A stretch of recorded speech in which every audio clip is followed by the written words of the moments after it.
Alhamdulillah, wassalatu wassalamu ala rasulillah wa ala alihi wa sahbihi ajma'in. Frères et sœurs en islam, assalamu alaikum wa rahmatullahi wa barakatuh. Question numéro 1. Pour capable expliquer comment bien faire un namaz d'istikhara en complète et qui doit nous besoin lire quand nous faisons sa namaz là, de la part de nos frères Hisham. Salat istikhara, comme Rasulullah sallallahu alayhi wa sallam, subhan sahaba fin dire, kana an-nabi sallallahu alayhi wa sallam يعلمنا الاستخارة في الأمور كلها que le prophète sallallahu alayhi wa sallam et puis enseigne subhan sahaba pour faire istikhara dans tout ban décision qu'ils prennent dans tout ban quelque chose tu peux faire istikhara mais procédure istikhara nous besoin suivre une étape. Tout d'abord il y a 3 étapes pour nous suivre quand nous envie faire istikhara. Tout d'abord istikhara nous faire dans ban et quelque chose qui nous est une ambiguïté de choix. Nous pas fait istikhara concernant l'obligation islam. Nous pas fait istikhara quand si pas nous besoin faire salat ou bien non. Nous pas faire istikhara par exemple si nous besoin d'une zakat ou bien non. L'obligation, nous pas fait istikhara dans l'obligation parce que l'obligation est déjà imposée l'ONU. Istikhara nous fait dans quelque chose qui nous a une option à faire ou bien à pas faire. Ou bien dans une situation que nous sommes capables de faire à cela ou bien nous sommes capables de faire à l'air. Alors donc dans quelque chose qui nous a embarras de choix. Alors là-dedans nous fait istikhara. Par exemple, un chifi finga demande de la part de 2 garçons. Alors donc il y a un embarras de choix. Il ne peut pas connaître laquelle parce que tout bon critère qui est pérodé dans les deux il existe. Mais il va pas connaître laquelle qui pour plus approprié pour lui. Là, il fait istikhara. Ou bien un djimoun qui est là pour les périodes de travail, il fait application, il fait 2 options de travail. Tous les 2 salaires là pareil et même facilité, mais il va pas connaître. Donc, qui veut dire travail, il peut opter. Alors, il gagne embarras de choix. Ou bien, par exemple, disons, par exemple, il passe une voiture. Il va pas connaître entre les 2 voitures, ça n'a là, ce prix, il est presque pareil que l'autre là. Ça n'a là un certain avantage qui l'autre là peine, mais l'autre là un certain avantage qui l'autre voiture là peine. Il y a embarras de choix. Alors, dans une situation pareille, il fait istikhara. Et l'étape de istikhara numéro 1, il fait sur l'esprit travail. Il fait sur l'esprit travail en premier. Quelque chose qui paraît plus meilleur pour lui d'après sur l'intelligence en premier. Parce que Allah fait de nous l'intelligence pour nous réfléchir. Nous ne sommes pas capables de fier seulement à Allah. Parce que Allah fait de nous la cervelle pour nous raisonner. Alors donc c'est pour ça qu'Allah dit Afala ta'qiloun. Est-ce que je ne peux pas raisonner? Alors donc raisonner, c'est un de ban, quelque chose qui est important dans la vie musulmane. Nous besoin qu'on différencie entre le bien et le mal, le meilleur et le moins meilleur. Après qui nous fait réfléchir, nous fait faire l'intelligence travail. Deuxième étape, nous cherchons conseil. Et donc, nous cherchons conseil avec du monde qui est plus expérimenté que nous, qui a l'expérience là-dedans, ou bien qui déjà dans sa voiture là, ou bien qui déjà marié, ou bien qui déjà travaille dans son travail, nous cherchons conseil. Et troisièmement, là, nous faisons istikhara. Comment nous faisons istikhara? Nous faisons istikhara, veut dire 2 rakats.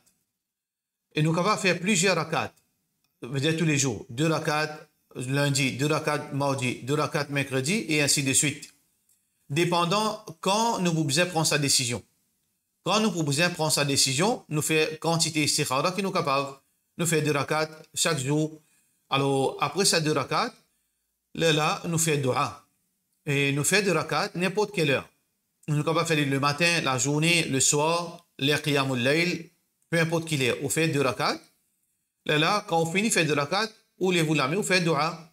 Alors, ou bien on est capable de lever la main aussi, optionnel, ou dire, ou fait dua qui veut dire, oh Allah, inni astaqdiruka bi'ilmika. Alors donc, nous fait dua qui mentionné, et là, un dua qui long, n'est pas le moment pour nous capable expliquer tout ça dua là, ou capable de rentrer dans le site qui est dans le dua Hisnul Muslim. Et dans le site hisnulmuslim.com, ou pour gagner dua istikhara là où il y a sa dua là avec conviction. Avec conviction, résumé de sa dua là, vous pouvez dire Allah, c'est lui qui compte tout, le passé, le présent, le futur, c'est lui qui maîtrise tout quelque chose. Vous pouvez demander ce conseil dans quelque chose que vous pouvez le faire. cette décision qu'il le prend. Est-ce que si sa décision là bon pour vous, facilite ouvrir sa décision là et faire réussir. Si sa décision là pas bon, alors éloigne ça de vous et faire vous satisfait quand ça a fini éloigné de vous. Alors donc ça c'est Dua qui est offert et donne-nous une meilleure alternative. Alors ça c'est Dua Istikhara. Et malheureusement, il y a une superstition qui est attachée avec Istikhara que il y a des gens croient au besoin rêve couler.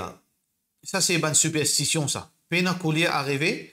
Est-ce que vous êtes capable de rêver? Bien sûr, vous êtes capable de rêver parce que bon rêve vient depuis Allah. Mais il n'y a aucune condition qui est attachée avec Istikhara que quand on fait Istikhara, on a besoin de rêver. Ou pas nécessairement rêver. Ou capable de rêver aussi, mais peine rien à faire avec couler. Ou bien vous êtes dormir au musalla qui on fait salat, tout ça là c'est une superstition qui n'a pas existé. Alors donc quand on fait istikhara, qui au istikhara qui veut dire Allah fait un conseil, fait accepter, veut dire fait guide, c'est que le choix que vous pouvez le faire, il est facile pour vous. Le choix que vous pouvez le faire. Par exemple, si vous quand on peut faire istikhara, vous faites faire l'intention, entre ces deux choix là, on trouve le choix, il fait facile. Là ça vous connaissez c'est un bon signe. Ou bien si vous trouvez le choix que vous venez de faire, une difficulté, il y a beaucoup d'obstacles, ça veut dire ça, il peut montrer où que ça n'est pas bon pour vous. Alors donc, le jour où vous faites istikhara, après que vous venez de faire toutes les procédures, vous faites le choix qui vient dans l'esprit, qui vient dans l'équerre, et surtout basant l'eau, est-ce que c'est facile ça pour arriver à sa décision là ou bien non? Là, vous faites istikhara, vous prenez une décision, et quand vous finissez de prendre une décision, ça qui est arrivé, c'est une décision Allah. Si arrive du bien ou bien certaines difficultés qui poursuivent, ça c'est test de la part d'Allah. Mais Allah définitivement fait ou les du bien pour vous. Tôt ou tard, vous trouvez veut dire du bien qui Allah fait réservé pour vous après istikhara. Question suivante. Salam alaikum. Est-ce que nail polish est permissible pour servir? Alors donc est-ce que, ou bien seulement dans menstruation qui nous servit ça, de la part de nos sœurs Sarah Kodabax. Écoutez, si vous pouvez cause nail polish, une substance qui vous met aux ongles, qui livre une couche imperméable, que de l'eau pas transperce l'eau là, ou pas gagner droit mettre ça pendant, veut dire qu'il vous fait salat. Parce que quand on fait salat, tout les corps, tout la main, besoin mouillé, besoin gagner de l'eau. Et entre ou ban zong et na ban la chair, qui de l'eau gagne là-dedans. Quand on fait mettre nail polish, veut dire oiseau n'a pas acceptable. Mais si on peut cause nail polish, veut dire on fait une frotte, on fait prend un lime, par exemple, on fait une polish sa zone là, d'une façon il fait une mat. Et si on peut cause dans ce contexte là, il n'y a aucun problème. Mais si on peut cause nail polish une substance comme teinture, on fait mettre l'eau zone, ça les invalide wudu n'a pas compté. Question suivante. Si une personne est mort vendredi ou bien de Ramadan, est-ce qu'il y a un bon amour ça? Celui qui meurt dans le jour du vendredi, alors ou bien de Ramadan, ou bien pendant l'inalfi hajj, ou bien pendant djihad, tout ça là, c'est un bon signe. C'est un bon signe. Mais nous n'avons aucune garantie parce que c'est Allah qui décide, veut dire le sort de toute personne qui fait une mort. Nous ne connaissons pas. Nos jugements, c'est veut dire ça qu'il nous trouve. Si un dimanche fait une mort de salat, c'est un bon signe. Si un dimanche fait une mort le jour de vendredi, c'est un bon signe. Mais seulement, est-ce que vraiment il y a un iman? Parce que le vendredi, beaucoup de gens morts. Non-musulmans, les morts. Idolâtres morts. Bon dimanche morts et aussi des gens qui donnent des obéissances, si morts le vendredi. Alors donc, nous ne sommes pas capables, veut dire, à cause qu'il y a un dimanche qui fait mort le vendredi ou bien Ramadan, nécessairement qu'il y a de Jannat, ça veut dire obligatoirement il y a un bon dimanche, pas nécessaire.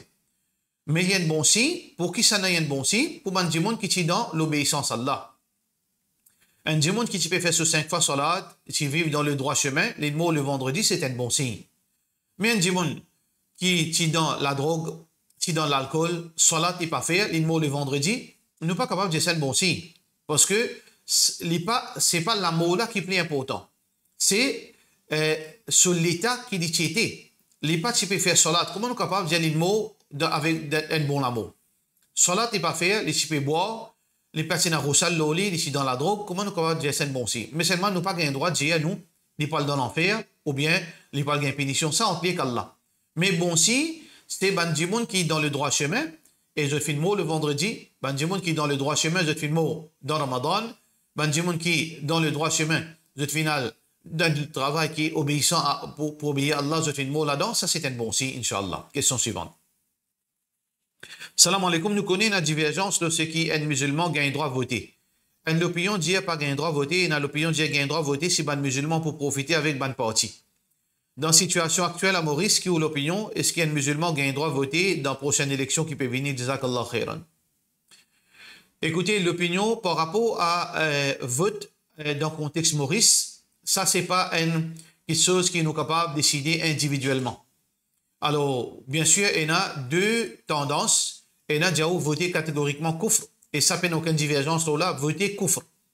Veut dire, l'élection dans le système qui peut faire, ce n'est pas un système islamique. Ça veut dire ça, c'est une petite chose en dehors islam.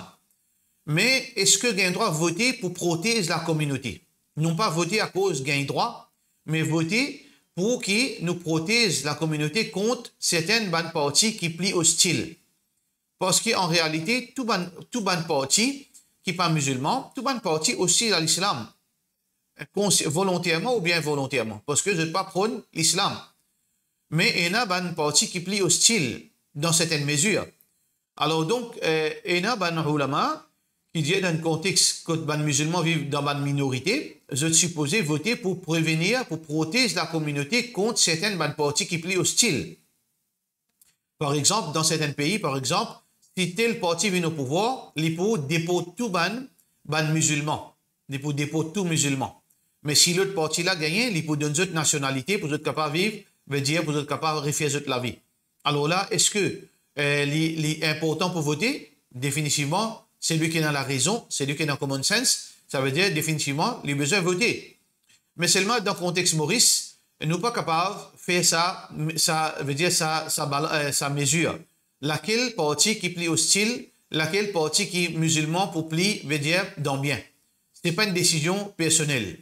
Pour capable de répondre à cette décision-là, il faudrait tout ban dirigeant de la communauté, surtout ban religieux, ban scholars, je joigne la table, peu importe de divergence, tablik, sunnat, tawhid, ban qui pas connaît qui de direction, je tout assisé, si je tiens la connaissance, bien sûr, je tiens la sagesse, je tiens l'expérience, là, je assisé, je analysé, et d'une façon générale, globale, qui partit, l'hypoplie veut dire l'hypo moins hostile à la communauté musulmane, là, une décision unanime, ou bien sortie, là, ban musulman, je suis sa décision qui vient de prendre.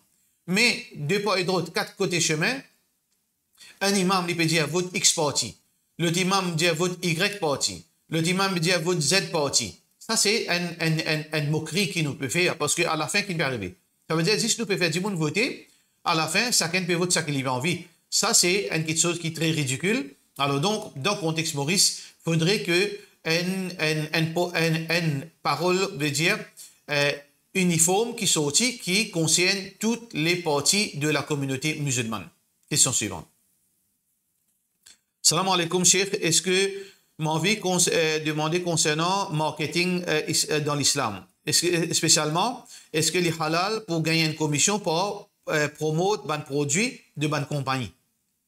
Si vous pouvez dire promote, ça veut dire une compagnie, il peut, par exemple, il peut vendre par exemple, électroménager. Ou que vous pouvez faire publicité de ça produit-là. En retour, je donne une commission. Ou pas vendre, ou peut seulement dire à Jimon, ça c'est un bon produit. Ou peut expliquer Jimon là, la qualité de sa produit et qui fait les meilleurs que les autres produits. Là, en retour, bonne compagnie là, je donne une commission, là où c'est faux, qui vous peut faire advertisement. Ça n'a aucun problème. Là, aussi longtemps que produit là, d'après Sharia, l'islamique. Mais concernant une stratégie, veut dire où vend un produit qui ou pénalise dans vos possessions. Là, quand on finit de gagner l'argent là, ou à la cédie avec compagnie là, je donne un discount ou gagne un profil là, ou donne client là. Ça, c'est totalement haram. Parce que Rasulullah sallallahu alayhi wa sallam dit Allah tabi' ma laysa indak. Pas vendre quelque chose qui te paye. Ça veut dire quand on peut vendre un produit, on peut faire publicité un produit, quand le client là fait content, on prend sur l'argent et comme si on fait acheter avec vous, mais seulement on pénalise sur place. Quand on finit gagner l'argent là, quand il finit acheter avec vous, quelque chose qui paye avec vous, là, où aller, où prendre dans l'usine, là, où donne li. Li pas connaît li. Est-ce qu'il tient à côté ou pas tient à côté, ça est totalement haram. Mais dans une troisième situation, ces clients-là, ils connaissent qu'ils payent, ils payent de nous pour acheter pour lui. L'emplacé, vous êtes dérangé, au final, explique les produits là, là, ils payent comme ça, mais achetez-les pour moi. Là, moi, pour de nous, une commission là. Il n'y a aucun problème. Ça veut dire si les pays connaissent qu'ils payent un produit là, ou pas payer vendre produit là, seulement au fin, explique-les, au fin, faire publicité produit là. À celle qui est intéressée, il n'a pas envie à l'acheter, il n'a pas envie à mettre la ligne, il n'a pas envie à le fatiguer, et dire, oh, mais prends produit là, achetez-les, me donne-nous l'argent, ou achetez-les, là, quand on retourne, me donne-nous une commission là. Ça, oui, il n'y a aucun problème. Ça veut dire qu'il dépend dans quel contexte on peut causer concernant, veut dire, marketing et business. Question suivante. Et par cela, nous disons, wassalamu alaikum wa rahmatullahi wa barakatuh.